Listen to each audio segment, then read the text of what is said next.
paso la palabra. Muchísimas gracias, Verónica. Es un gran placer y tengo que, bueno, agradecerles a todos ustedes la invitación y a ustedes de estar acá. Me es verdaderamente muy grato y me honran con su presencia. Muchas gracias. Pues sí, bueno, ya está la foto allá.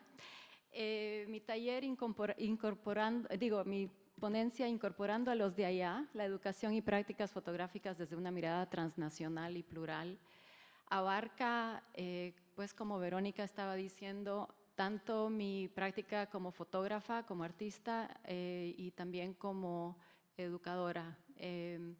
Lo que voy a tratar de hacer es darles como un panorama de mi trayectoria fotográfica como artista y ir como dando indicios de cómo esto tiene que ver con los temas de estas jornadas, la construcción histórica, la práctica social, la subjetividad, la enseñanza, y luego también darles un poco enfocar en un curso que doy sobre El Salvador, que es un curso que tiene que ver con el arte y la cultura salvadoreña, y hacemos también proyectos de alcance a la comunidad en Washington, D.C., que tiene 500,000 salvadoreños como inmigrantes, al mismo tiempo que vamos a El Salvador y tratamos de hacer algo en El Salvador con mis estudiantes. O sea que empiezo con estas dos fotografías que son parte de mi serie Santos y Sombras, que recorren mi trayectoria de identidad y de construcción de historias de familia. Y son dos series que se vuelven una después de prácticamente una década de trabajarlo. Y creo que las preguntas que lanzan estas fotografías para mí es lo siguiente: ¿cómo nos afecta la experiencia de desarraigo e reimplantación? ¿Cómo construimos nuestro sentido de identidad en dos o más lugares y en varios idiomas a la vez? ¿Cómo reconocemos y le damos voz a aquellos que, sin importar dónde se encuentren y de dónde son, recuerdan siempre desde allá? Mientras yo crecía en El Salvador en la década de los 60, la avenida Jerusalén no estaba en el mapa. En aquel entonces, una alusión tan directa a las poblaciones de inmigrantes palestinos y judíos del país no era imaginable. Pero claro, 50, 100 años de una presencia no puede pasar desapercibida. Y en nuestro mundo actual de migraciones sin precedencia, las nociones tradicionales de lugar e identidad se reinventan. El Salvador ni ningún otro país, ningún país es excepción. La identidad cultural es influenciada por el lenguaje, la historia, los recuerdos, los lugares que llevamos dentro al inmigrar, al emigrar de una tierra y hacerla nuestra. Entonces, mis antepasados, mi familia viene de Belén, Palestina, El Salvador a principios del siglo XX y se instala en El Salvador, y esta fotografía es una de las primeras que encuentro. Bueno, no es de las primeras que encuentro, pero es de un tío abuelo que era fotógrafo, y su viuda, cuando la conocí en los años 90, me dio sus fotografías, las fotografías que todavía tenía. Entonces esta es la fotografía de familia que se hacen al llegar a El Salvador, que en esta foto aparece como que fuera un territorio virgen, obviamente como que es así el paraíso, ¿no? Pero lo interesante es de que cómo el inmigrante palestino cristiano que llega a El Salvador trae un lenguaje fotográfico en el cual se presenta a sí mismo, y al mismo tiempo todavía no logra trazar ningún vínculo con las poblaciones existentes en el país, sino que es simplemente la familia sola en el paisaje solo.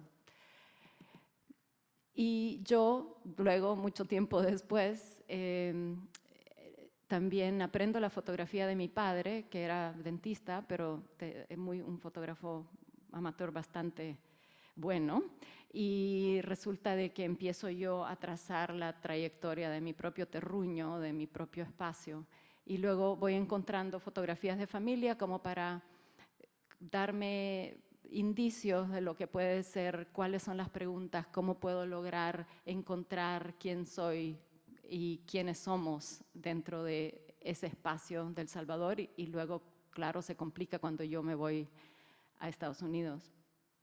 Pero como mi familia es inmigrante a El Salvador, yo me imagino esta foto de mi bisabuelo con sus hermanos que llegan a El Salvador escapando ser conscriptos para pelear con los otomanos en la Primera Guerra Mundial, pues que es como la foto que mandan a Belén para decir, we made it, ¿no? Estamos establecidos, lo hicimos.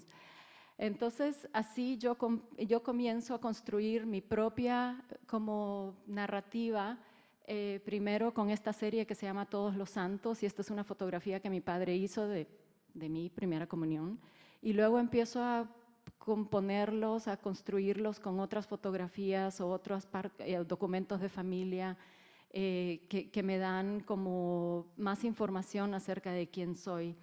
Y bueno, ahí pueden ver la intervención de mi mano en la esquina de la fotografía mientras refotografío ciertas cosas y luego las sobrepongo en el cuarto oscuro. Todos los santos, porque siempre sentí que yo, Muriel, Elena, tenía que ser santa. Mi familia palestina cristiana se identificó con el catolicismo, o sea, siendo la manera como quizás podían pasar menos apercibidos. Entonces, los recuerdos míos de infancia, de las iglesias, el olor a madera, todo eso tiene que ver mucho con estas fotografías.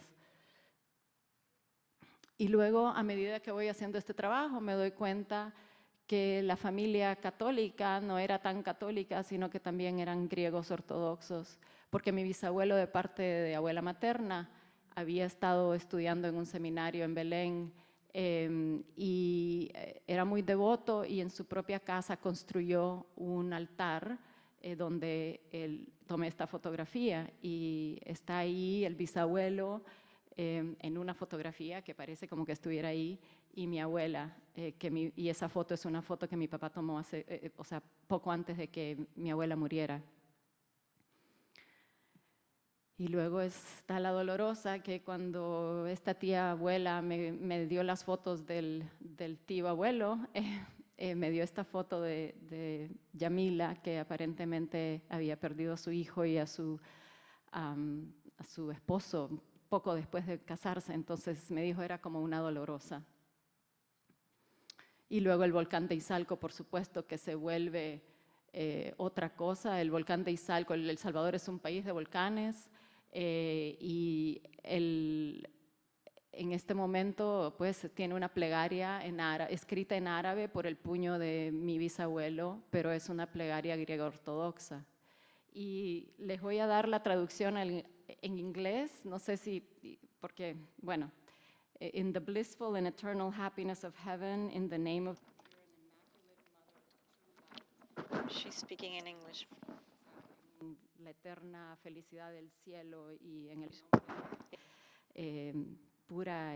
la madre pura e inmaculada como, bueno, es la Virgen, y todos los mártires y santos. Amén.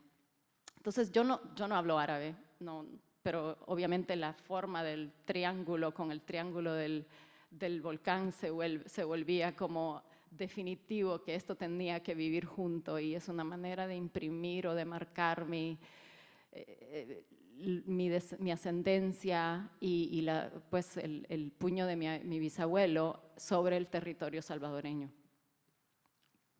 Por cierto, el volcán de Izalco es símbolo no solamente de los años 70, cuando todos los pósters de turismo tenían este volcán, y hasta los años 50 estuvo activo, o sea, que se veía desde el Océano Pacífico, y se llamaba el Faro del Pacífico, pero también es el lugar de una matanza de indígenas en principios del siglo XX, en los años 30.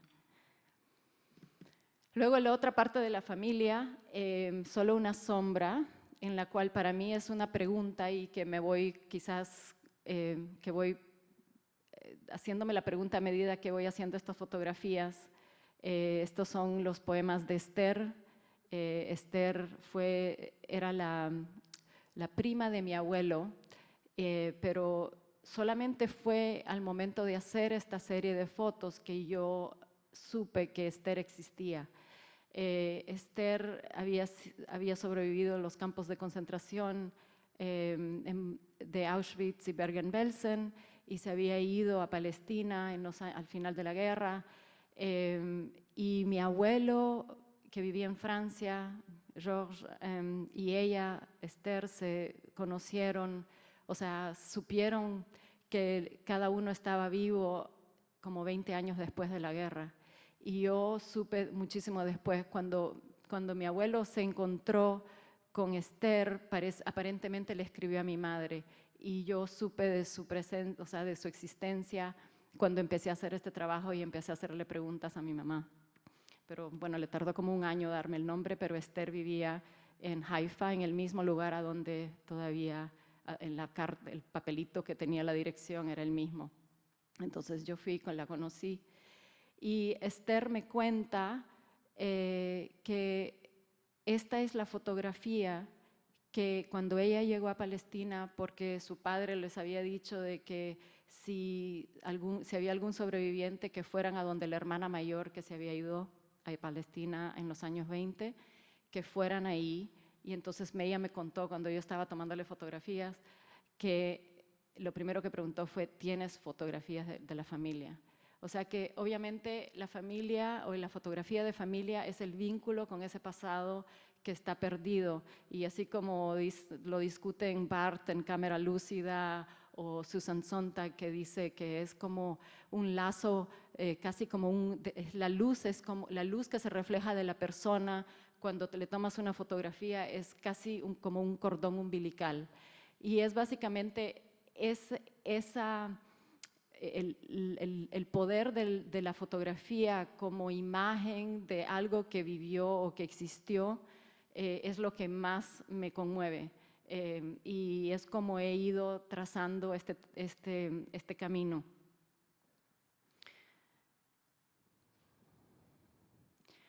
Cuando me gané la beca Fulbright, fui a El Salvador en el 2006 y hice una exposición de esta serie y al mismo tiempo con otras 2 series de la historia de la familia, o sea, cuando mi madre fue escondida en Francia. Y también hice talleres de fotografías de familia, que es muy parecido al que estoy haciendo ahora acá, pero es la primera vez que lo hice. Después de haber terminado todo ese trabajo, fue como que sentí como que, bueno, ya había estado yo metida en mi propio ámbito, en mi propio ser, ya había descubierto, ya había definido, ya había construido, y ahora era tiempo de volver, de alcanzar a otros, de compartir con otros, que otros me contaran a mí para que yo pudiera crecer de esas historias también. Y entonces hice una serie de talleres que tenían que ver justamente con eso. Y entonces fue como una experiencia tan enriquecedora que todavía, o sea, creo que he hecho como 5 o 6 instalaciones o series que tienen que ver, que salieron de ese momento y de ese encuentro. Esta es una de las fotografías de familia que alguien trajo, que es muy bellamente bordada, ¿no? El marco bordado alrededor de la fotografía del padre que justamente había emigrado a Estados Unidos. Y esta que quizás algunos, me acuerdo que cuando me entrevistaron hablé de esto, pero no estoy segura que terminó en el video final, así que les voy a contar la historia, porque esta es como la fotografía que contiene justamente lo que he estado tratando de hacer durante mi carrera, que es crear este diálogo entre el pasado y el presente, entre las historias individuales y las historias colectivas, y claro, trabajar con los archivos, ¿no? Los archivos de familia o los archivos más grandes, que consideramos como históricos, que representan una historia cultural o una memoria cultural. En el taller llegó un joven como yo, llegó esta persona Y le tomó 3 días traer las fotografías de familia, era un taller de 5 días. Al tercer día trajo 4 fotografías del casamiento de sus abuelos y todas estaban intervenidas de esta forma, estaban rotas, con el abuelo que había sido desfigurado o descabezado o simplemente roto. Resulta de que hubo un divorcio entre ellos y bueno, cuando la abuela estaba ahí en algún momento de dolor, rompió las fotografías. Entonces eso es como el drama emocional, psicológico, personal, ¿no? Individual totalmente de esa familia. Pero luego, o sea, cuando estábamos mostrando las fotografías, se empieza a identificar quiénes son las personas y se ve el militar que está detrás y resulta que es el general Hernández Martínez, que fue un dictador en El Salvador a principio de siglo, que es el responsable por la matanza en el volcán de Izalco, alrededor del volcán de Izalco. De 10.000 a 30.000 indígenas murieron en esa matanza y marca la historia del país de una manera increíble, o sea, para todo el siglo XX hasta ahora, porque la guerra civil que surgió después en los años 80 es como quizás bueno, la secuela de esa matanza, de esa represión. Entonces, hay otra capa además en esta fotografía, que es la fotografía del ausente, ¿no? El que está descabezado. El descabezado se llamaba Dreyfus, era el alcalde de San Salvador en ese momento. Entonces yo le dije a la persona que trajo, pero entonces, o sea, ¿ustedes eran judíos? Me dicen, no, somos católicos, siempre hemos sido católicos. Pero bueno, yo conozco la historia de Dreyfus en Francia, no sé si ustedes conocen, un militar que fue sacado del cuerpo de militares y era básicamente fue una acción antisemita, ¿no? Y se hizo el escándalo Dreyfus. Y resulta de que los antepasados de este señor son los 2 hermanos Dreyfus relacionados al Dreyfus de la affaire Dreyfus, que llegan a El Salvador y yo me doy cuenta porque voy a la sinagoga a ver los archivos de la sinagoga y le digo, tus antepasados son tal y tal, sí, entonces son judíos. Entonces, de nuevo hay otro lazo con mi historia personal. Y encima de eso yo había hecho esta fotografía que había llamado Palestina llega a El Salvador porque tiene el pulgar derecho, la huella digital de mi abuelo cuando llegó en 1914 y lo había puesto en el paisaje salvadoreño, pero según yo era como una cosa normal, un documento normal de migración, pero es el registro especial de extranjeros que el general Martínez comenzó porque pues no quería que inmigrantes como los árabes o los chinos llegaran al país, al territorio. Entonces mi abuelo, después de haber estado 20 años allá, tiene que registrarse en este registro especial de extranjeros, ¿no? Entonces fue como un momento en el cual toda la historia personal mía, la historia personal de la persona que participó, al igual que la historia colectiva de todos los que estábamos ahí, de todo el país, se juntan en la fotografía de familia de ellos, ¿no? Y luego con la foto que yo había hecho.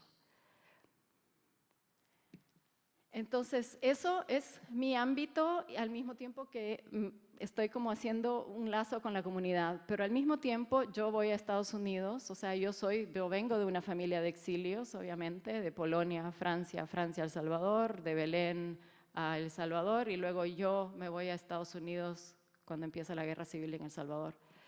Entonces, les voy a hacer escuchar este archivo sonoro. Esto es parte de una instalación que es cuando regreso de la beca Fulbright, voy y tengo todas estas fotografías de familia que coleccioné de gente que compartieron conmigo y las pongo en un cuarto en el Museo de Arte de las Américas en Washington, D.C., todas, o sea, que están ahí, y luego le pido a la comunidad salvadoreña o a todos los demás que quieran llegar que pongan fotografías sobre la pared y que escriban lo que quieren.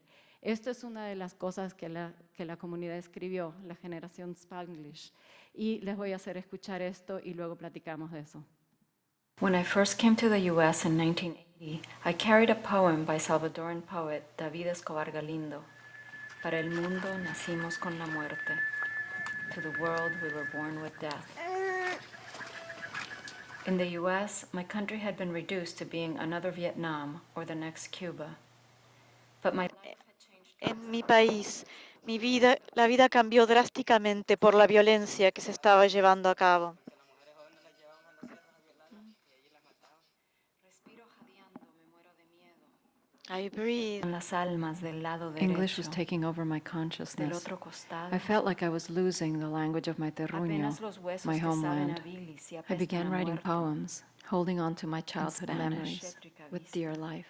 Que amargo me sabe. Añoro los pinos, Zodiac. Es linda la vista, ¿no? Sí, sí, yo siempre que vengo subo por Es muy linda. su último bosque. When I went back to El Salvador this past summer, Cuando volví a El Salvador, me pude confrontar con una parte de mi historia, la cual no había podido abrazar de 17 años. Me conmovieron las historias.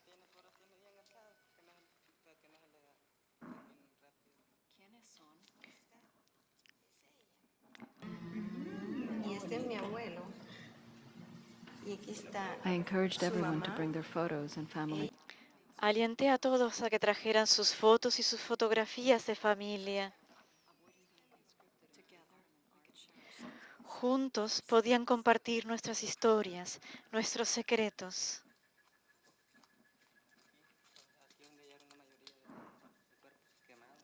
Here they Como luna mi cabeza entre mis brazos hundida. Adelante. El suspiro jadeante. Migrations Unamos marked nuestra everybody's sangre lives. con la sal de nuestro llanto. Mi papá todo el tiempo, desde que yo me acuerdo, casi siempre vive en Estados Unidos. To and from Honduras, from Nicaragua, to Costa Rica, Mexico to Cuba, Ahí está, allá From está. Palestine, Welcome to Intipucá to City. Australia, ¿Y alguien vive en from esta France. casa, señor? to and from the United States. 2 million people. En el estado. 2 millones de personas.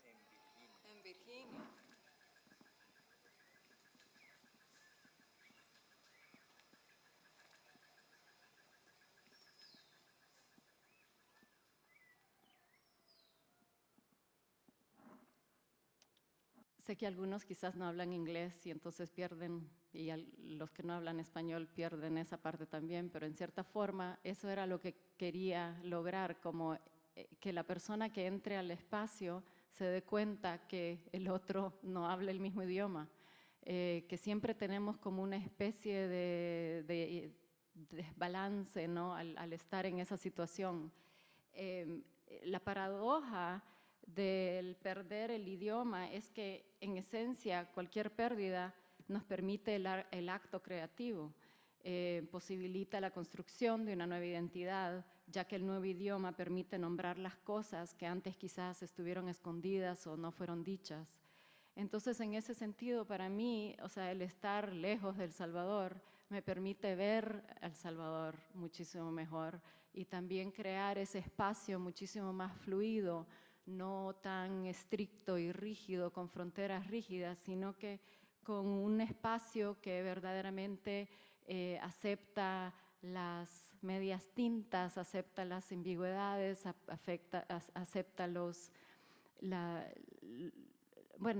cosas que no están necesariamente resueltas, definidas.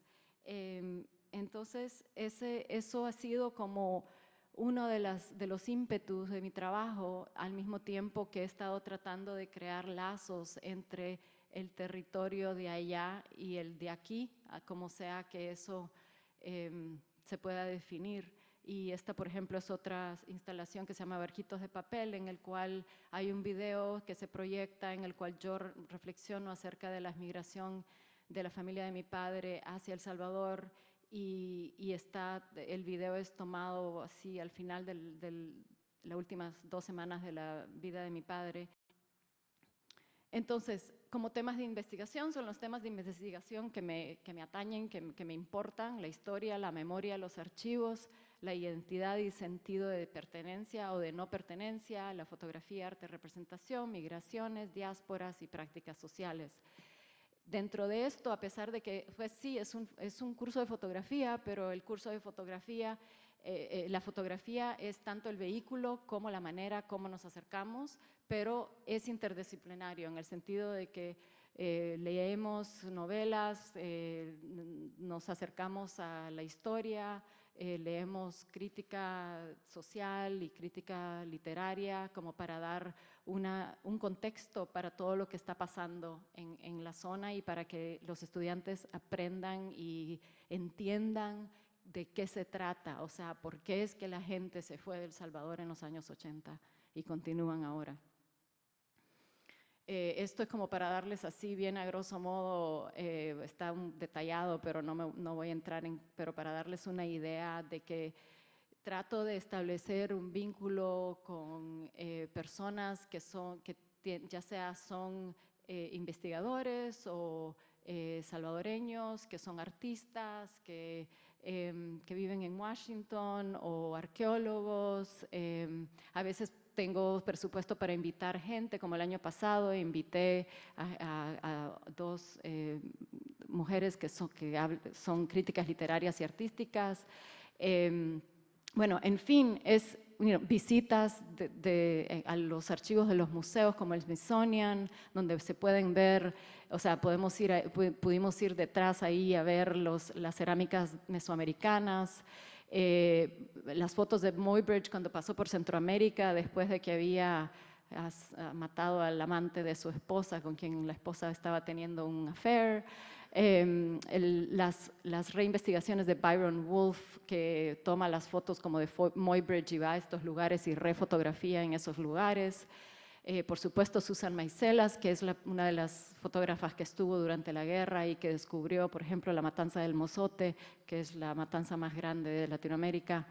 Donna de Cesare, que también estuvo durante la guerra, pero luego durante los últimos, pues los 20 años siguió el camino de los niños que se fueron de El Salvador por la guerra, pero que luego en Los Ángeles entraron en maras, gangs, y luego fueron deportados a El Salvador, y ahora tenemos también este problema de las maras y el narco, o sea, todo eso. Entonces, Donna de Cesare fue una de las personas que también le llegó a charlar a los estudiantes, pero también me encanta mostrar otra obra de otra gente como Alfredo Har, Doris Salcedo, que tiene que ver con el tema de cómo manejamos el asunto de la violencia, cómo podemos expresarlo de diferentes formas.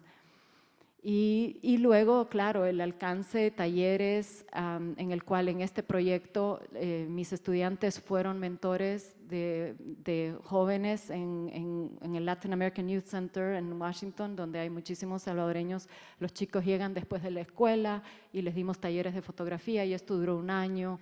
Y al mismo tiempo había un programa paralelo que diseñé para que en El Salvador estuviera pasando esto en ciudades donde hay una inmigración alta a Estados Unidos. Entonces, hay como 60% de inmigración en estos pueblos de Intipucá y Sensuntepeque, por ejemplo.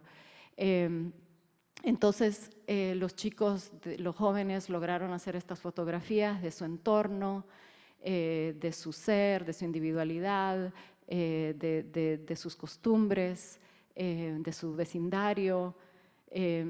Y luego, bueno, viajamos a El Salvador también para crear ese tipo de relación también allá, ¿no? Porque tanto lo local puede ser local, pero es global al mismo tiempo. Entonces, esa relación de lo local con lo global es una de las cosas que me interesa también explorar, como esa definición del aquí y allá. Y luego ahí estamos con los alumnos. Este fue el primer viaje en el 2007. Y aquí, bueno, le prometí a Soledad que iba a ver a Manlio Argueta en una de mis fotos. Está ahí Manlio Argueta, que es un escritor y el director de la Biblioteca Nacional en El Salvador. También a veces, si tenemos tiempo, vamos a hospitales, pues visitar para que los alumnos se den cuenta, también los museos, obviamente, murales, etcétera. Y luego tenemos una gran cantidad también de personas con quien nos vemos, fotógrafos, que nos pueden dar una idea de cómo es trabajar en El Salvador, al mismo tiempo que los museos, curadores, etcétera. En esa instancia, los niños en El Salvador eran como 60 niños que estaban participando en los talleres, por lo que era súper increíble para que tuvieran esa experiencia. Y claro, muchos viajaban de lejos para llegar a los talleres, y al mismo tiempo tratamos de establecer una red que es como Facebook, pero que se llama Edmodo, que es como educacional para que los chicos dentro de una red pudieran tener una red social que fuera protegida y que pudieran tener intercambio mientras todo estuviera sucediendo durante el año. Lo que sucedió es de que varias personas, varios jóvenes encontraron que primos de ellos estaban tomando el taller en el pueblo, en El Salvador, y viceversa. Y eso fue súper divertido. Claro, fuimos por el museo. Tanto aquí ven el Museo de Arte de las Américas en Washington, como ven el Marte en El Salvador. Y lo que sucedió meses antes de este programa es de que esta es la catedral principal de El Salvador, en el centro histórico de El Salvador, y resulta de que el arzobispo decidió de que el mural estaba dañado y lo destruyó. Sin avisarle a nadie, en las vacaciones de Navidad, ¡pum!, desapareció.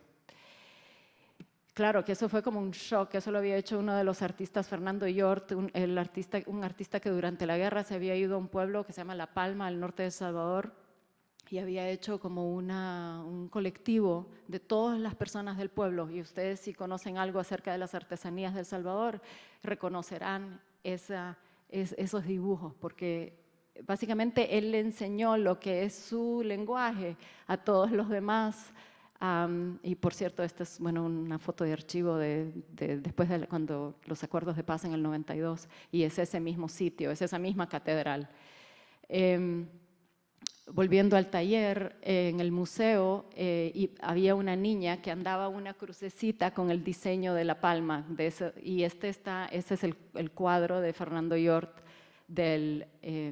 Esto se dio, ¿verdad? Pero yo ya había pensado que lo que quería hacer era un taller que se llamaba el Museo como Recinto de Paz, como para pensar un poco en el significado de los museos y cómo puede eso promover un sentido de diálogo y de acercamiento a otras personas de diferente religión, diferente política, etcétera. Entonces se dio de que esta niña tenía esta cruz, y entonces fue como perfecto, ¿no? Como para utilizar este objeto como el vínculo para los niños y hacerlos pensar en otros objetos que pudieran tener valor para ellos.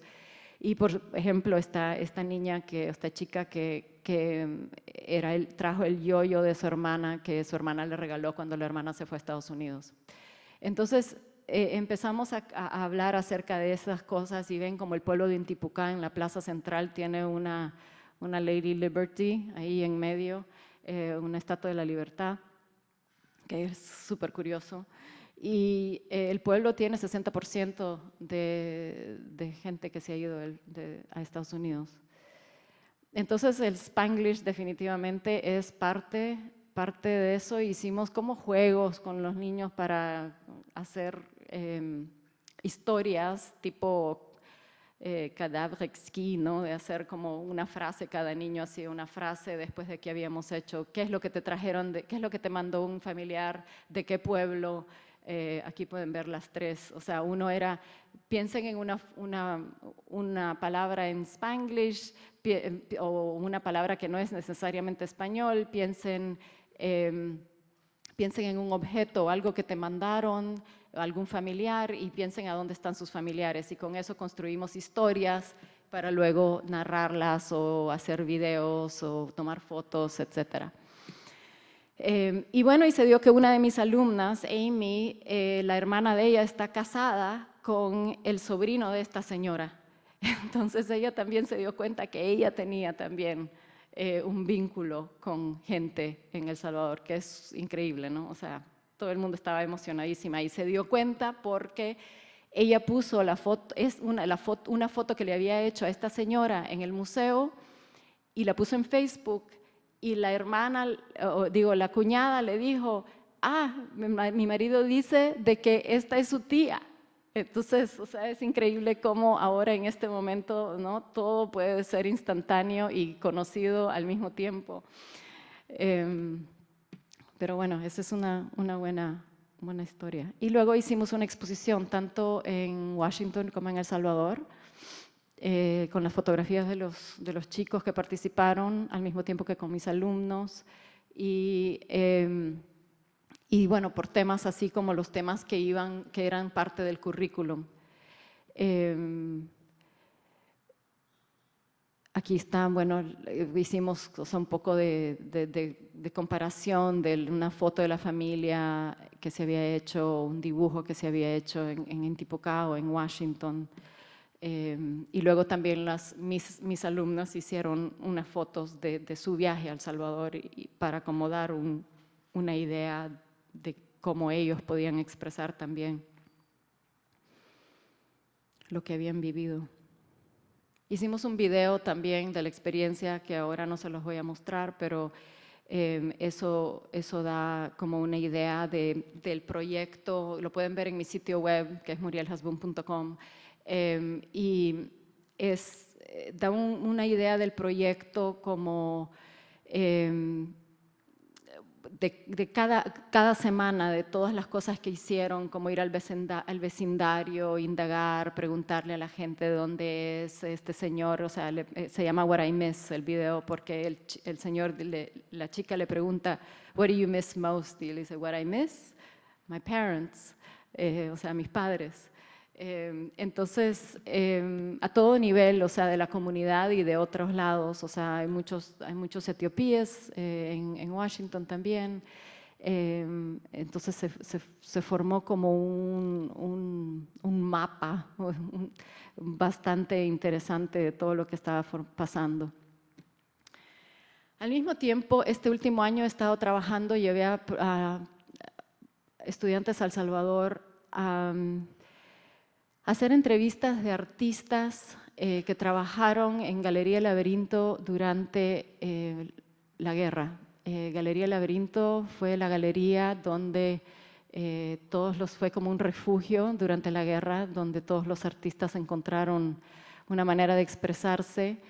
Resulta que la directora de la galería es mi madre falleció hace 2 años.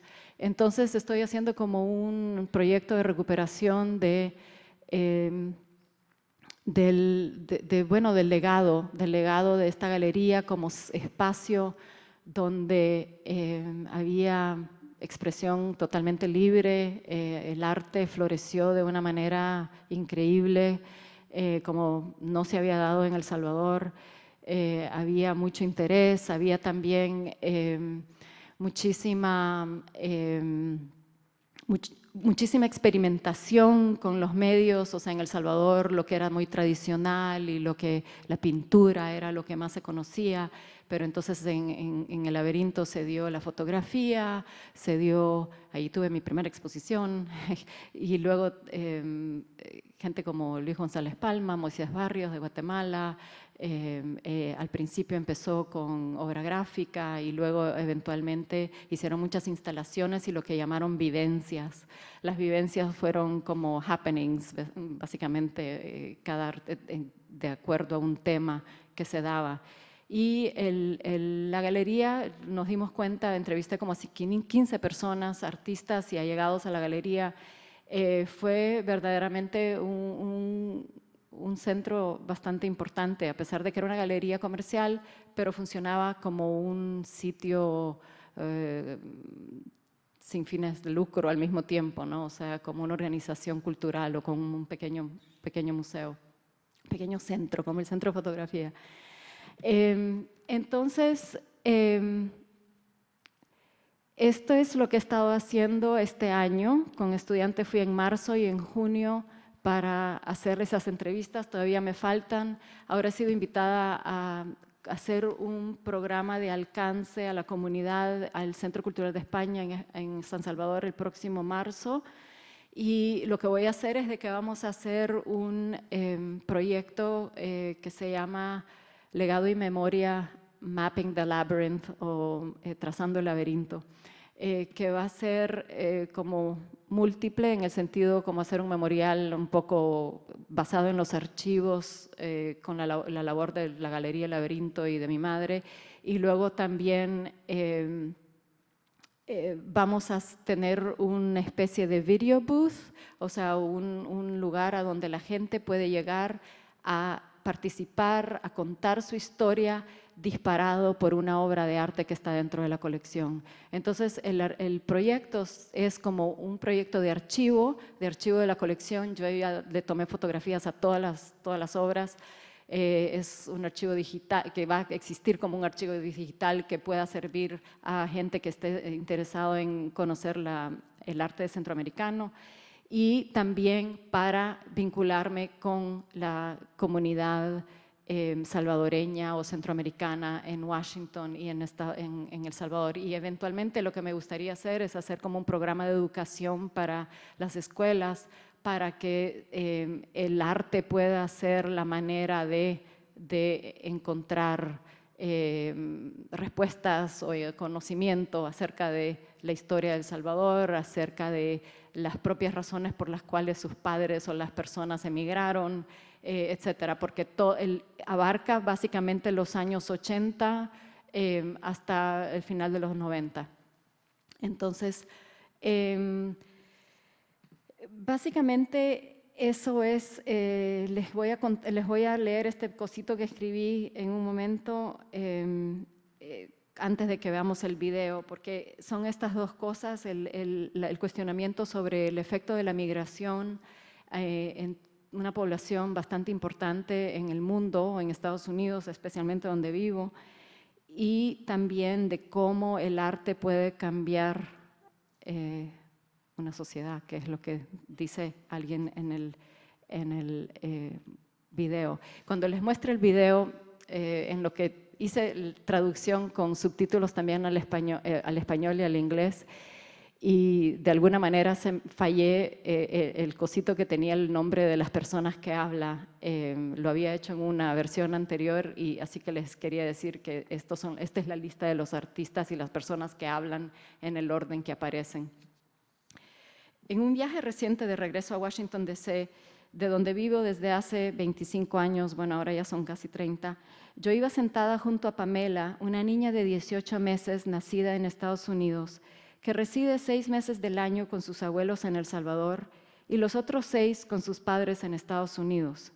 La señora que llevaba a Pamela de regreso a sus padres en Virginia iba jugando cariñosamente con ella. ¿Dónde está mami?, le preguntó.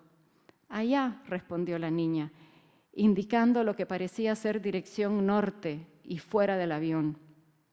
¿Dónde está abuela?, le siguió preguntando. Y como si fuese parte de una canción infantil ya muchas veces repetida, Pamela presionó su dedito índice contra su pecho, mientras que su tutora enunciaba casi cantando, corazón. Así que eso es como en cierta forma, el desarraigo, la dislocación, el distanciamiento, la superimposición de culturas, la superimposición de lenguajes que muchos de nosotros vivimos ahora, ¿no? Y que yo por lo menos me pregunto cómo, porque por medio de la fotografía he logrado expresarme y he logrado vincularme con otras personas. También me pregunto cómo puedo quizás alcanzar a otros, ayudar a otros a que también puedan encontrar un sentido de identidad que sea un poco más tranquilo. O sea, como hoy estábamos hablando en mi taller en la mañana, cuando yo empecé a hacer todo este trabajo, en cierta forma yo me sentía como que tenía una crisis de identidad bastante fuerte, ¿no? ¿Qué significa ser palestina, cristiana, judía, francesa, salvadoreña, y que luego que crezco, me voy a Estados Unidos y que descubro que cuando llego allá que soy latina? O sea, todo eso es como obviamente fuerte, pero a medida que uno puede irlo por medio de la fotografía, por medio de las historias, por medio de las intervenciones, las prácticas sociales, pues uno puede vivir más en paz. Entonces, en cierta forma, quisiera que de alguna forma yo pueda ayudar con eso, y les voy a hacer escuchar este video, ver este video pequeñito que es como el principio de lo que espero será un documental en un momento, y también el principio de Laberinto Projects, que es todo esta gran cosa que me espera por delante.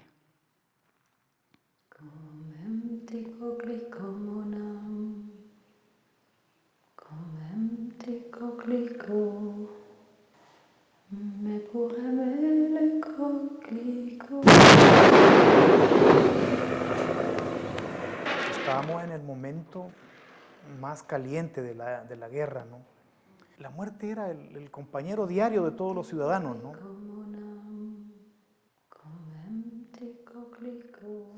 En ese momento con Nolasco y yo estábamos haciendo una obra que expresaba la guerra en El Salvador, ¿no? Y prácticamente donde encontramos que se pusiera nuestra obra fue en el Galería Laberinto, ¿no? El arte era una forma de resistencia hacia las fuerzas hostiles y negativas de muerte, ¿no? O sea, es cuando el arte puede cambiar a una sociedad, ¿no?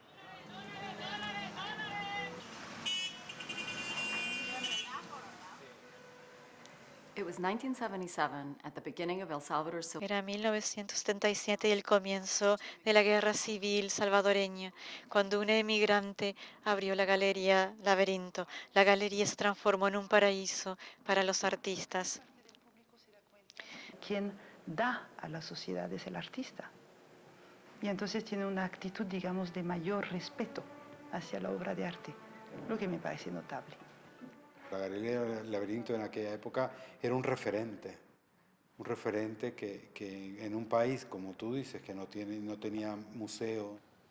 Yo siento que educó al público y educó a los artistas en ese sentido. Me pareció que formó una generación de artistas más valientes, más que se pudieron expresar mejor. Fue pionera en ese sentido.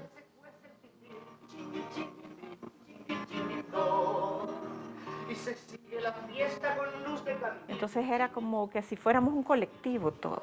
Lo más importante era que te hacía atreverte. Parte del asunto era que era como un salón de intelectuales que llegaban, escritores, músicos, personalidades, y pues todos era como un imán de llegar a la galería a ver qué era lo que estaba pasando, y por supuesto pues la reina del salón era Janine, ¿no? Obviamente, ¿no? ¿El ritmo de esta exposición está dado por los múltiples cuadros o cómo? Janine dejó un vacío, como dije, ¿no? Uno dejó un vacío cultural y dejó un vacío también en los artistas que trabajamos con ella, ¿no? Yo creo que dejó un vacío muy grande, ¿no? Janine closed the gallery in 2001, and she passed away in 2012. As an artist and as her daughter, I'm one of the many influenced by her vision. Her collection is the only one representative of the Civil War and its aftermath. I created Laberinto Projects to preserve this legacy in a digital archive and to foster research and outreach projects that connect to the arts of Central America and its diaspora.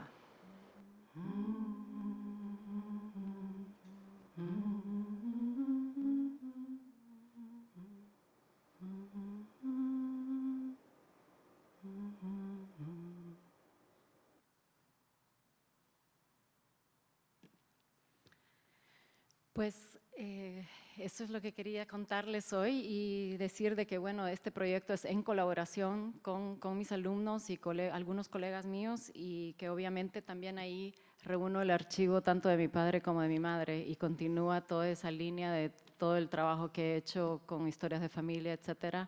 El film Super 8 que ven es film que tomó mi papá, que he estado escarbando los miles y miles y miles rollos de film y también, pues, o sea, increíble encontrar esa entrevista que le hicieron al principio de los años 80 también, era en la televisión. Estoy con bastante tiempo, todavía veo que tengo 5 minutos, estaba tan preocupada que me iba a pasar de tiempo, que quizá, bueno, corté quizás demasiado, pero no, creo que ahora da tiempo para que la gente haga preguntas, que creo que es la parte más enriquecedora también. Así que, por favor, les agradezco y sí, quiero abrir el campo a que las personas pregunten. Muchas gracias, Muriel. Eso fue fantástico y